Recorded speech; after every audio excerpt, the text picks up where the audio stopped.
నమస్తే, నేను మీ Ushasri. Welcome to Dhatri TV. ఈరోజు ఘనాపాటి అంతకన్నా ఇంకేదైనా పెద్ద మాట ఉంటే వెతుక్కోవాలి నేను తెలుగు నిఘంటువులో. సో నాకు తెలిసిన పెద్ద మాట ఘనాపాటీలు అంటారు. ఈరోజు మనం టీకేవి రాఘవన్ గారితో ఉన్నాం. ఎన్నో వేద అభ్యాసాలు చేసి వేద వాక్కులు పలుకుతూ ఆ జ్ఞానార్జనలో అమృత ధారలని చుక్కలుగా చిన్న చిన్న సీసాల్లో వేసి అవి రిజల్ట్ ఓరియంటెడ్ రెమెడీస్గా ఆయన ఎన్నో సంవత్సరాల నుంచి టీవీలో చెప్తున్నా. మరొకసారి తెలియని వాళ్ళు, తెలుసుకోవాలనుకునే వాళ్ళు, తెలిసినా అప్లై చేసినా చేతగాక రిజల్ట్ రాని వాళ్ళ కోసం ఒక చిన్న ఇంట్రొడక్షన్ ఆయన గురించి. నమస్తే. నమస్కారం తల్లి. సార్, మిమ్మల్ని కలవడం చాలా ఆనందంగా ఉంది. అండ్ ఈ సబ్జెక్ట్ నాకు చాలా ఇష్టం. ఇప్పటి వరకు నేను మీ షోలన్నీ చూసా. యాంకర్ ఏదో క్వశ్చన్ అడుగుతుంటే మీరు చెప్తూ వెళ్ళారు. బట్ నాలాంటి ఒక ఔత్సాహికురాలనండి, లేకపోతే ఆ చిన్నపిల్లల్లో చదువుకునే జీలు ఉంటుంది చూసారా, అలా నాకు కొంచెం క్యూరియాసిటీ ఎక్కువ. సో ఈ రోజు కొంచెం కాన్వర్సేషన్ లాగా ఉంటుంది. అండ్ మీ జర్నీ మొదలైంది. అండ్ మధ్యలో మీరు ఒక 18 ఏళ్ళు అసలు నాకేమీ నా జ్ఞానం కానీ ఏది పనిచేయలేదు. అది నేను అవరోధాన్ని కూడా తొలగించుకొని నేను ఈ రోజు ఇలా ఉన్నానంటే దానికి చాలా కారణాలు ఉన్నాయి. ఎందుకంటే ఇప్పుడు మాలాగా చదువుకున్న వాళ్ళు, ఇంకా మా నెక్స్ట్ జనరేషన్ పిల్లలకి ఎంతసేపు ఇది జరుగుద్దా, ఇది చేసేగానే అయిపోద్దా, అయితే అందరూ ఎందుకు చేయలేదు, చేయలేదా, చెయ్యలేకపోయారా, చెయ్యగలిగిన రిజల్ట్ రావట్లేదా, ఈ ప్రశ్నలు ఎవరు అడగలేదు. మీ వీడియోలు చూసాను. అండ్ మీరు చెప్పే రెమెడీస్ సరే, పండితులకి పామరులకి పాతకాలంలో వ్యత్యాసం ఉండేది. మనం ఏదైనా ఒక జ్ఞానం చెప్తే అది అర్థం చేసుకొని చేసే పద్ధతిలో. సో నాకు ఈ వ్యత్యాసం గురించి చెప్పండి. అసలు మీరు ఈ రెమెడీస్ ఈ జోన్లోకి ఎలా వచ్చారు, మీకు ఈ జ్ఞానార్జన జర్నీ ఎలా జరిగింది? ఎందుకంటే మీరు 40 ఏళ్ల ప్రస్థానం of mathematics and being in education. So ఇలా ఎలా వచ్చారు? నమస్కారం తల్లి. మీరు ఇందాక పదం ప్రయోగించారు, ఉభయ తెలుగు రాష్ట్రాల్లో గొడవ అయిపోతుందమ్మా. ఘనాపాటి అంటే వేదం చదివిన వాళ్ళకి పెట్టాలమ్మా, కానీ నాకు మాత్రం ఆ మాట కరెక్టే. ఘనమైన పాఠాలు నేర్చుకున్నామండి. ఎందుకంటే నిజమే, చాలా పల్లెటూరు నాది, గోదావరి జిల్లా తణుకు తాలూకా తాడిపర్రు అని చెప్పి. ఒక్కటి ప్రత్యేకత ఏమిటంటే, ఆతని సంబంధమున చేసి నన్ను రక్షింపవే అంటాడు అన్నమయ్య మనవడు వెంకటేశ్వరంతోటి. మాకు అలాంటి అదృష్టం ఉంది. నలుగురు అద్భుతమైన తాతగారుల మధ్య పెరిగిన వాడిని. దాదాపు మా వంశము శ్రీరంగానికి సంబంధించి 500 ఏళ్ల కిందటి నాటించి సంబంధం ఉన్నది. అది రక్షించింది. ఇప్పుడు ఎక్కువ చెప్పుకుంటూ పెడితే మొత్తం ఇవాళంతా కూడా ఇదే అయిపోతుంది కనుక ఒక్కటే ముక్క చెప్తా. నన్ను దిద్ది తీర్చిన వాళ్ళు నాన్నగారు, అమ్మగారు, 2 తాతగారులు, అన్నయ్య. ప్రత్యక్ష గురువులు శ్రీమాన్ మరంగంటి శ్రీరంగాచార్య అని సీతారాంబాగులో ఉండేవారు. రెండవది మొన్న కిందటనే 3 నెలల కింద కాలం చేసిన వారి పెద్దలు డాక్టర్ కందాడై రామానుజాచార్య వారు. వారి దగ్గర 22 ఏళ్ళు, మరంగంటి వారి దగ్గర 14 ఏళ్ళు తమిళము, సంస్కృతము అవి అధ్యయనం చేశాము.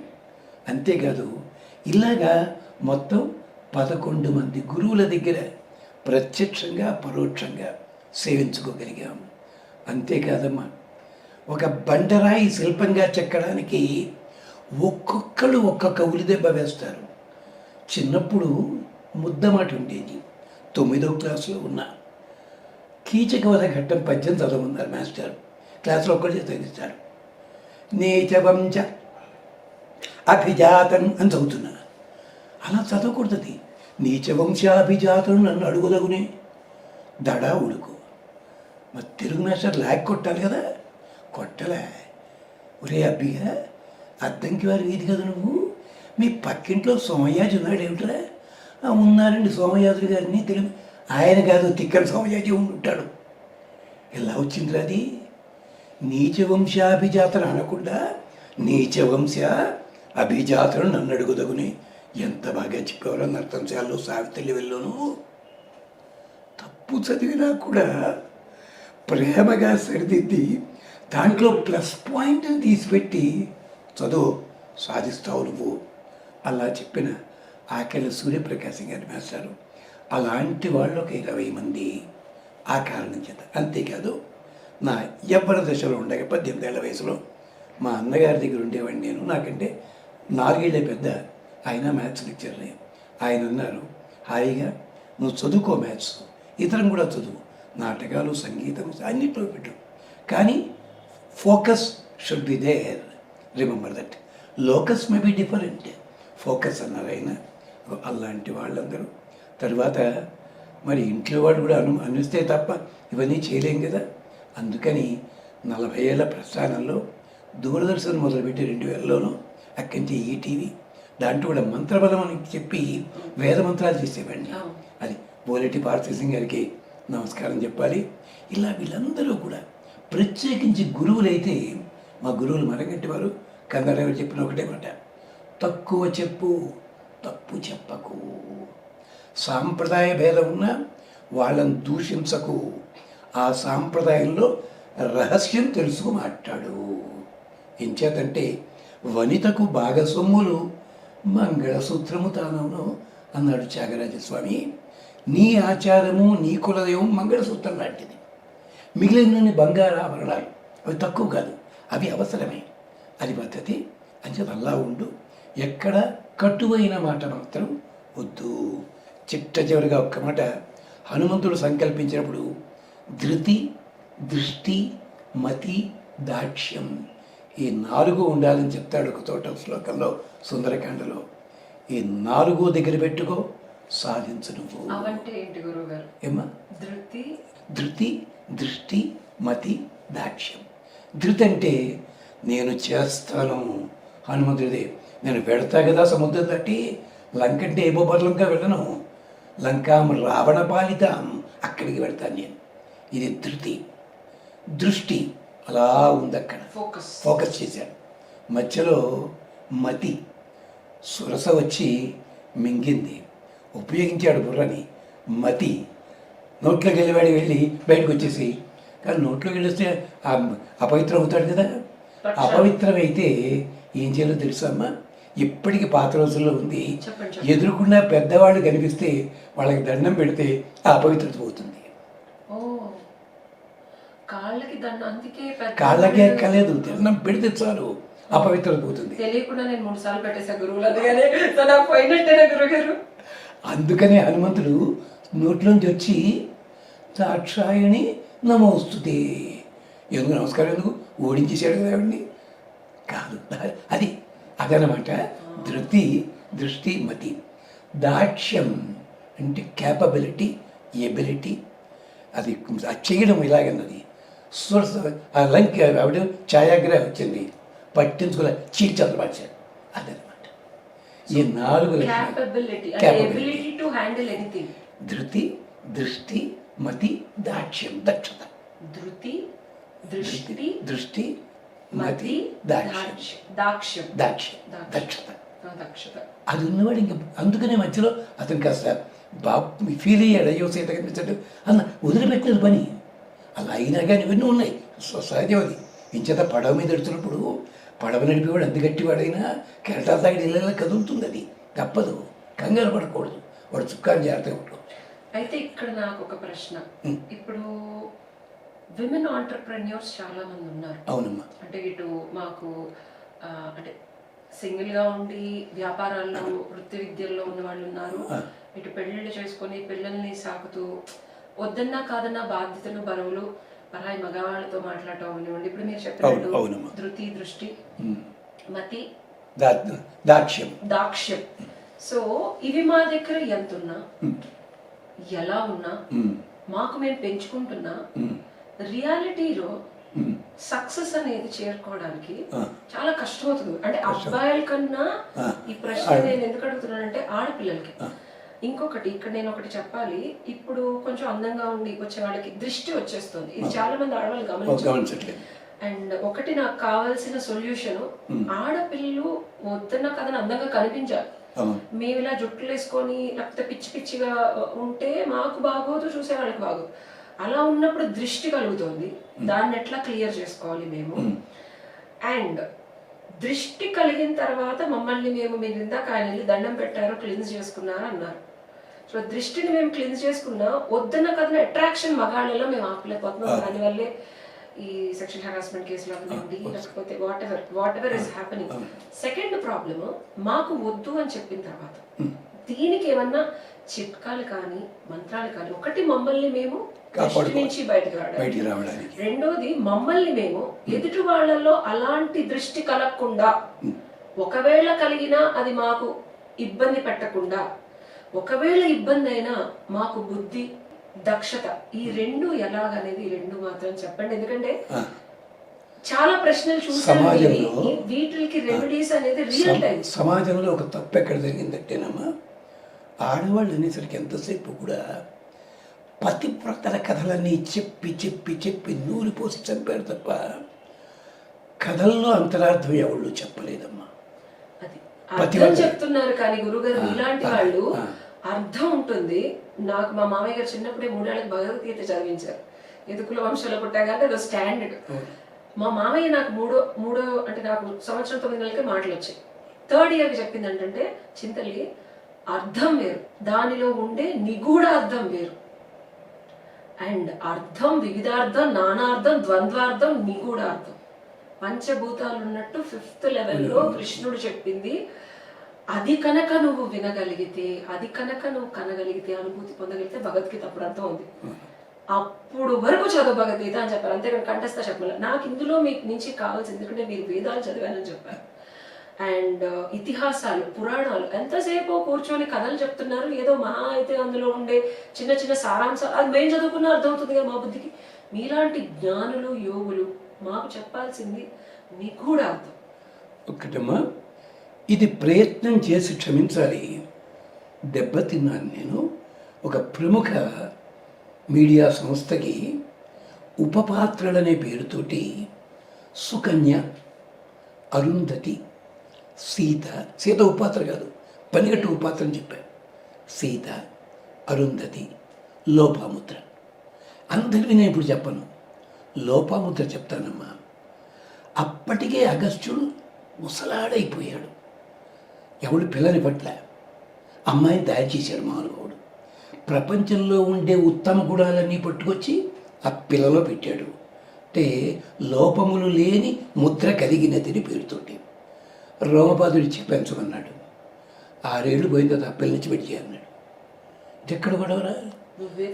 లోపముద్ర లేదు నాన్న, నేను పెడుతున్నాను. ఆవిడక్కడ, ఈయనక్కడ తపస్సు నడుస్తుంది. కొన్నాళ్ళు పోయిన తర్వాత ఆవిడ మీద మనసు కలిగింది. రైట్ అండ్ లెఫ్ట్ ఇచ్చిందమ్మా. అంటే నేను ఇంగ్లీష్ పదాలు వాడక చెప్పారండి. ఏమో తెలుసా, నువ్వు ఆ రూపంలో ఉన్నావు, నేను ఈ రూపంలో ఉన్నాను, కలిసి తిరిగితే ఆశ్రమానికి అవమానము. నీకు చేతనైతే మా నాన్న ఇంట్లో నేనున్నట్టుగా అంత వైభోగంతో నేను ఉండాలి, దానికి తగ్గ వైభవంతో నువ్వు ఈ డ్రెస్సులు మార్చుకుంటురా అంటే ఇప్పుడు ఏం చేయమంటావు? మా నాన్న దగ్గర వెళ్తావు, కట్నం అడగనన్నాడు. ఇది మహాభారతంలో చాలా ఇష్టంగా చెప్పాడు. అయితే నేను తపస్సు చెయ్యి, తపస్సు వేసి చేయను. ఏం చేయాలి? అప్పుడే వాతాపిలో సంఘటన జరిగింది. అంటే ఏం చేసింది?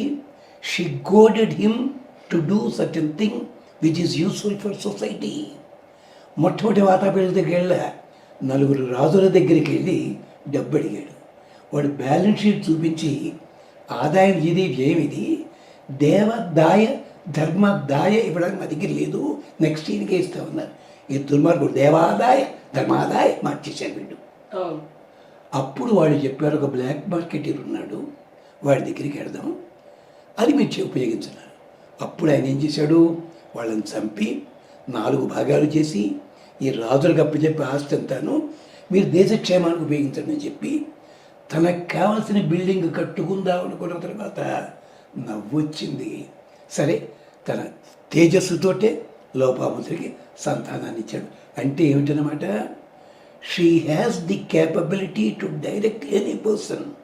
ఇంకొక్కటే ఉదాహరణ చెప్తాను. మనకి పట్టించుకో రాముడికి చెప్పేవాళ్ళు. రాముడికి పట్టాభిషేకం అని చెప్పి దశరథుడికి గౌరవం ఇచ్చారు. సుమంత్రుడు చెప్పాడు. సీత మెడలో పూలమాల వేసి రాముడు నేను వెళ్ళొస్తాను నువ్వు ఆడుకుంటూ ఉండి మీ స్నేహితురాలతో శ్లోకాలు ఉన్నాయి. సీతమ్మ ఆద్వార మనోపురాజ మంగళాని అవిదర్చూసి బెస్ట్ ఆఫ్ లక్ అంది. అక్కడ ఏం చెప్పిందో తెలుసమ్మా, మహాపండితులు ఉన్నారమ్మా. అక్కడ శ్లోకం ఏం చెప్తుందో తెలుసా, దీక్షితం వ్రత సంపన్నం కురంగ శృంగ సంపన్నం అంది. నువ్వు దీక్షితుడవయ్యి వ్రతము ధరించి లేడి కొమ్ము చేత్తోటి పట్టుకుని యజ్ఞాలు చేస్తూ ఊళ్ళో వాళ్ళంతా బాగుపడేలాగా నీకు పట్టాభిషేకం మీ నాన్న చేయాలి అని బ్లెస్ చేసింది ఆవిడ. దాని వెనకాల అర్థం ఏంటో తెలుసమ్మా, మీ నాన్న 60,000 ఏళ్ళు పరిపాలించాడు, నువ్వు నడుచుకుంటూ వస్తేనే తాటగా 7 రోజులు దూరంలో ఉంది. మీ నాన్న ఏం చేశాడు? మీ నాన్న నేడు పరిపాలించాడు. అక్కడ అడవి లోపల అక్కడ రాక్షసులు ఉన్నారా, 3 ఆఫీసర్లుండి టీఏడీఎల్ అడగకుండా బతుకుతున్నారు వాళ్ళు. Air marshal Jatayu, major general అగస్త్యుడు, నేవల్ ఆఫీసరు గురుడు. కొంపలో కూర్చుంటావా, ముందు వాళ్ళ బాగా చూసుకో. అక్కడే ఋషులు ఏమన్నారు చూస్తా, నగరస్తువా వనస్తువా, నగరంలో ఉండి కిరీటం పెట్టుకున్నా లేకపోయినా నువ్వే రాజువి. ఎందుకని దీనికి యజుర్వేదంలో అద్భుతమైన కథ ఉంది. రాజన్నవాడు ఎలా ఉండాలి అంటే, సీతాదేవి ఒక్క మామూలు మాట లోపల పోలీసు వాడి ఛార్జింగ్ లాఠీ ఛార్జిలాగా ఎంత పెట్టింది. ఇదే మాట ద్రౌపది కూడా పెట్టింది సత్యభామకి, మోడర్న్ ఆడవాళ్ళ కోసం. చెప్పండి చెప్పండి చెప్పండి. ఇది నిజంగా రియాలిటీలో నేను స్ట్రగుల్ అయ్యేదానికి ప్రతి దానికి సొల్యూషన్ ఉందండి. ఆవిడ ఏమంటే తెలిసిన సత్యభామ, అమ్మా నాకున్నది ఒకడే మొగుడు, నీకు 5 మొగుళ్ళు, చెప్పిన మాట వింటున్నారమ్మా. అరణ్యపురంలో ఉంది, ఉంది ఉంది. ఎలాగమ్మా, ఏమిటి మంత్రమా తంత్రమా అడిగింది. మొగాళ్ళతో బయట మాట్లాడుకుంటారు. ద్రౌపది 3 అధ్యాయాల్లో పెట్టిన గడ్డి పెట్టకుండా చీవాట్లు పెట్టకుండా చెప్పి, పిచ్చిదానా ముద్దితో ఉపయోగించు, నొక్కటే మాట చెప్తాను చెప్పింది ఆవిడ. ధర్మరాజు దగ్గర అంతఃపురంలో ఉన్న ఆడవాళ్ళు 2,000 మంది సేవకులుంటే 2,000 మంది ఎప్పుడు ఎలాంటి డ్రెస్సులు వేసుకోవాలో నాకు తెలుసును, వాళ్ళు భోజనం చేస్తూ ఏది బాగా తింటారో అది నాకు తెలుసును. ఇదొకటే కాదు, అక్కడున్న వాళ్ళందరినీ అలాగ నువ్వు మొత్తం మీద చేతిలో పెట్టుకున్నప్పుడు, కార్యేషు దాసి అంటే పని మనిషి కాదమ్మా, మొగాడి బాధ్యత. మొగాడి లోపల గుణాలు చూచి భార్య చెయ్యందే ఉండలేను అన్న స్థితి ఉండాలంటే అది కార్యేషు దాసి. అందుకనే లక్ష్మణ సాహు అన్నాడు, అన్నయ్య అంటాడు కానీ తమ్ముడంటే కాదు, గుణై దాస్యముపాగత, అతని గుణాలకి నేను ఉండలేక దాసునయ్యానయ్యా. ఆప్షన్ లేదు అంటే నాకు ఉండలేను నేను. సీతాదేవి కూడా అదే అంది. ఇది మాత్రం పట్టించుకునే ఇంకా ఉన్నాయమ్మా. నువ్వు మంత్రు తంత్రం ఉన్నావు కదా, బెడిసి కొడితే ఏం చేస్తావు, ఉన్నది గల్లంతవుతుంది. పిచ్చి వేషాలేకు, ఎవళ్ళకి ఎప్పుడు ఎలా ఉండాలో అలా చూసుకో. తప్పు చేస్తుంటే నిర్దాక్షిణ్యంగా శాసించు, ముందు ఆ తప్పుని జాగ్రత్తగా లోపముతో చేసినట్టుగా జాగ్రత్తగా మార్చు అంటూ 3 అధ్యాయాల్లో జోకేమిటి తెలుసమ్మా, భార్యాభర్తల మధ్య కోర్టు గొడవలు ఉన్నట్టయితే ఒకప్పుడు నన్ను అడిగారు, ఏమిటని చెప్పి ఇంటికి వచ్చి అడిగారు. ఈ చాప్టర్ జిరాక్స్ తీసి ఇచ్చి, మీరు కానీ ఆయన కానీ ఒక్కసారి 40 రోజులు అన్నాను. 25వ రోజున పెద్దవాళ్ళంతా కలిసి వచ్చి తప్పు తెలుసుకుని వాళ్ళు వచ్చినప్పుడు సన్మానం చేస్తావు, నవ్వుద్దన్నానమ్మా. తల్లి నువ్వు నాకు చక్కదాయి లాంటిదానివి, తప్పమ్మా, నా కూతురు నా చెల్లెలు కాబట్టి బాగుంది. ద్రౌపది ఏం చెప్పిందో అది మీరు అమ్మాయి చెప్పాను. అది ఆ 3 చాప్టర్లు ఇలాంటివి భారతంలో ఉన్నాయమ్మా, రామాయణంలో ఉన్నాయి. కానీ వాటికి పాపులారిటీ తీసుకురావటం లేదు మహానుభావులు. ప్రాక్టికల్, అదే ప్రాక్టికల్ పాపులారిటీ అంటే ప్రాక్టికల్.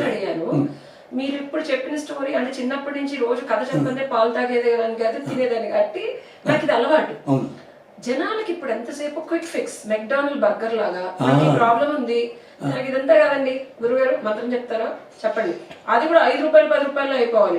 సో ఇలాగా దానికోసం మనం చేయాల్సిన ఏంటంటేనమ్మా, అమర్చిత్ర కహాని అని ఒకప్పుడు బుక్స్ ఉండే గుర్తున్నాయి. ఆయన ప్రారంభించి దీనికోసం ప్రారంభించారమ్మా. పిల్లలకి చిన్న చిన్న కథలు తిరిగటం లేదు, రోడ్డు మీద తిరుగుతున్నా అని చెప్పి చిన్న పిల్లలు మాట్లాడుకున్న మాటలు విని ఆఫీస్కి వెళ్ళగానే రైటర్లను పిలిచి ఆర్చర్యం చేయించాడు. ఆ ప్రయత్నం ఎవడు చేయటంలే. ఆఖరికి ముళ్ళపూడి వెంకటరమణ గారు బుడుగు పుస్తకం రాసినప్పుడు ఓ పేరుంది దాంట్లో చూడండి, శ్రీగాన పెసుగునాంబ. అది ఏమిటి అసలు పేరు? శ్రీ జ్ఞాన ప్రసూనాంబ. అలాంటి పద్ధతులు మీరు ఇస్తే అందుకుంటాను. నేను తప్పు చదివితే మా మాస్టర్ ఎంత బాగా చెప్పారమ్మా, ఆ పదం కలిపి చదవాలి. ఇలాంటివన్నీ ఉన్నాయమ్మా, తప్పకుండా ఉన్నాయి. ఇంకొకటి మాటలు చెప్తాను. కృతజ్ఞత అంటే ఎక్కడెక్కడో ఏవేవో చెప్తారు జనాలు. నేను పెద్ద చెప్పలేదమ్మా, డీడీకి చెప్తూ రాముణ్ణి కృతజ్ఞుడు అన్నారండి అని చెప్పుకుంటూ వచ్చి, కృతం జానాతి, ఏది ఎక్కడ చెయ్యాలో అది అక్కడ తెలుసున్నవాడు. దాని పట్టాభిషేక ఘట్టంలోనూ ఒక చిన్న శ్లోకం ఉంది, అది ఎవరు చెప్పి పట్టించుకోరు. అంగదుడి అనేది సన్మానం చేశాడు. మళ్ళీ అంగదుడిని వెనక్కి పిలిచి అంగదాయే అంగదే దదవు అన్నాడు. అంగదుడిని మళ్ళీ పిలిచి భుజికీర్తులు 2 తొడిగట్టాను. ఏమన్నాడు అన్నారు చాలామంది. శ్లోకం ఉంది చూడండి, కిష్కింధాకాండలో వాలి మరణించే ముందు అంగదుణ్ణి చూపిస్తూ అంగదం కనక అంగదం అని చెప్పాడు. మా అబ్బాయిని జాగ్రత్తగా చూసుకో అని అప్పగించాడు. అక్కడ వాడిన పదం అంగదం అనేది సరిపోతుంది కదా, కనకాంగదం అన్నాడు. రాముడు చూశాడు, చేతులు బోసిగా ఉన్నాడు. అయ్యయ్యో పాపం వాళ్ళు చేద్దాం అని చెప్పి తను తండ్రి స్థానంలో ఉన్నాడు కనుక ఇవాళ ఎప్పుడో 7 నెలల కింద జరిగిన ఆ ఘట్టం గుర్తుపెట్టుకుని చేశాడు. కృతజ్ఞత అంటే అర్థం అది. ఇలాంటి భావన మనలో ఉండాలి. దీనికే ఉదాహరణగా ఇవాళ రాళ్ళు కొట్టేవాళ్ళు 1,00,000 సంపాదించగలిగారే, వాళ్ళల్లో ఆ భావన ఉంది. ఆఖరికి ఒక మేస్త్రి గుంటూరులో ఉన్నాడు, వాళ్ళ ఇంట్లో ఫోటో ఉంది. ఎవరిదో తెలుసమ్మా? మోక్షంలో విశ్వేశ్వరయ్య గారిది. రోజు దండం పెడతాడు. ఏమిటన్నా, మా తాతగారండి ఆయన దగ్గర ఇంజనీర్గా ఉండగా నాగార్జున సాగర్లో మేస్త్రి పనిచేశాడండి. అతను చేసిన వర్క్ చూస్తూ మోక్షం ఉన్నవారు నువ్వు వెళ్ళి విడిగా పెట్టుకోరా అబ్బాయి, ఇల్లు కట్టుకో అన్నారండి. వచ్చి గుంటూరులో ఆ పక్క ఊళ్ళో చేస్తూ అందుకు నేను కృతజ్ఞత. ఇలాంటి భావాలని, ఇలాంటి వాటిని తగిన సమయం లోపల అందించడానికి ఉన్నారు. మీరు కూడా ఉన్నారు. ఉన్న వాళ్ళకి ఏమిటి, మేము 50 పైసా తీసుకోవండి, 20 మంది సెక్రటరీలు ఉంటారు. ప్రయోజనం ఏమిటండి? మాంసం తిన్నాడా రాముడు? చదివారా పుస్తకాలు మీరు? ఇలాంటి వాటి తలంటి రుద్దేస్తుంటే ఎలా పెడతాయమ్మా? ఆడవాళ్ళకి కదమ్మా, మగాళ్ళకి కూడా అంతే. ఇంకొక మాట, చదువుకోవాల్సిన టైంలో చదువుకోవాలి, చదువుకోవాలి. కానీ మనం ఏం చేస్తున్నాం? పొద్దున్న 7ంటికి తోలేస్తే వాడు 8ంటికి బయటకు వచ్చాడు చదువు నుంచి. వాడు బీటెక్ అయ్యే లోపల 100 మందిలో 20 మంది ఆత్మహత్యలు చేసుకుంటున్నారు. ఇదే కథ అష్టావక్రుడి కథ. ఎందుకని ఎందుకు వంకర్లు వచ్చాయి? గురువు గారు పాపం శిష్యుడు 12 ఏళ్ళు పట్టింది వేదం చదవడానికి అని చెప్పి శిష్యులకి టైము పాడు లేకపోతే చెప్పేయడం మొదలెట్టేట పాపం, రుద్దేయడం. వాళ్ళు తప్పులు చదువుతుండేవారు. వేదం ఎప్పుడు చదవాలి? ఆడవాళ్ళు ఉండగా చదవకూడదు. తప్పు ఆడవాళ్ళది కాదు, వాళ్ళ లోపల ఉండే అవన్నీ కోరికలు కాదు, వాళ్ళ నర్వస్ సిస్టమ్ దెబ్బతింటుంది కొన్ని మంత్రాలకి. అతను వేదం చెప్పింది ఇది. అది గర్భిణీ స్త్రీలు అనుకోండి, తట్టుకోలేదు ఆ వైబ్రేషన్స్కి. అందుకనే పూజలు పునస్కారాలు కంపల్సరీ హస్బెండ్ ఉండాలి పక్కన, వాళ్ళ వైబ్రేషన్. ఇది అధర్వణ వేదంలో సుమారు 20 అధ్యాయాలు ఉన్నాయమ్మా. అది జరుగుతుండగా వీళ్ళు తప్పులు తావడం మొదలుపెట్టారు. బయట వర్షం పడుతూ ఉంటే వేదం చదవకూడదు, తుఫాన్లు వస్తుంటే చేయకూడదు, పాములు తిరుగుతూ చదవకూడదు, నియమాలు భారతంలో చెప్పారు. ఇది చెప్పాలి మా పండితులు అన్నవాళ్ళు. చెప్తూ ఉంటే లోపల ఆ మహాతల్లికి పిల్లాడు లోపల ఉన్నాడు, బిడ్డ మెలికలు తిరిగిపోయాడు. అగస్త్యుడు, అదే అష్టావక్రుడు. నాన్న తప్పు చెప్తున్నావు, అలాగే పుట్టుతుంది మాకు కూడా అన్నాడు. పుట్టాడు. ఈ తప్పుకి ఈ మహర్షికి శిక్ష పడింది. మళ్ళీ అష్టావక్రుడు మేనమామని తీసుకుని అన్నాడు. తీసుకుని జనక మహారాజు దగ్గరికి వెళ్ళి వాళ్ళందరినీ జయించి వరుణదేవుణ్ణి ప్రార్థించి తండ్రిని మళ్ళీ వెనక్కి తెప్పించుకుని బతికించుకుని తాను ఒక అమ్మాయిని ప్రేమించాట అష్టావక్ర మహర్షి పాపం. ఆ అమ్మాయితో పెళ్ళి అవుతుండగా అతని 8 వంకర్లు పోయాయి. ఇది మహాభారతంలో సంభవ పర్వంలో ఉంది. అంటే అమ్మాయి వల్ల కలిగిన యోగం అంటే యోగం అది పాణిగ్రహణం గొప్పతనం అది. అదే అదే జాతకాలు చూసి మూఢనమ్మకాలు అంటున్నారు ఇప్పుడు జనరేషన్. అమ్మా ఇదే నేను కొంచెం కళ్యాణ ప్రక్రియ అని చెప్పి న్యూ నల్లగొండ రామాలయంలో నిత్య ప్రవచన సంఘం వారికి 93 ప్రాంతాల్లో ఒక 48 రోజుల పాటు ఇవన్నీ చెప్పాను ప్రతి దానికి. అంటే ఎందుకు చెప్తా అంటేనమ్మా మన శాస్త్రాల్లో ఉన్న విశేషాలని తిండి కోసం, ఐఏఎస్ ఆఫీసర్ల ప్రాపుల కోసం, గవర్నమెంట్ జాబుల కోసం మార్చి చెప్పేస్తున్నాడు తప్ప నిజంగా చెప్పేవాళ్ళు ఎవరు ఉన్నారో వాళ్ళకి అవకాశం ఇస్తే చెప్పడానికి ఉన్నారు.